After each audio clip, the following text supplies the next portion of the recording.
చెప్తే దొంగలు ఆయన వాడు తులం బంగారం ఇంత నీకు ఏంటి నీకు బంగారం వడ్డానం పెడతాను కానీ ఆయన నమ్మి ఏమో మీ సంగతి ఎంతో చూద్దామని ఆయన వేసారు. వేసింది ఇరుకపోయారు, బావిలో పడ్డారు, అయిపోయి ఉన్నాయి అన్ని మీకే.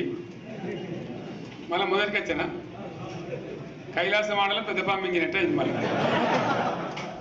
అంతేకాదు ఆలోచన లేకుండా ఎటు పడితే అటు ఎవడో ఏదో చెప్తే నమ్మి ఓట్లేస్తే ఏమైంది అనేది ఒక మంచి గుణపాఠం ఇది తెలంగాణ. గ్యారంటీగా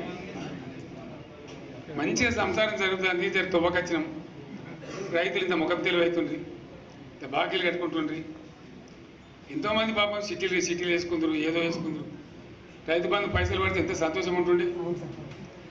అని మీరు కంగారు కలిసిపోయింది. ఇప్పుడు వాడు ఇతడో ఏడో భగవంతుని కనుక ఎక్కడ సార్ పోతాదే పుట్టింది ఇచ్చినా కూడా మోసం. ఏదో మళ్ళీ ఎలక్షన్ కోసం దానికోసం చేస్తారు తప్ప కడుపు నిండా ప్రేమను ఇచ్చేది ఇట్లే ఉంటుందా? సర్పంచ్ ఎలక్షన్ పెట్టింది సార్. మనం ఉన్నప్పుడు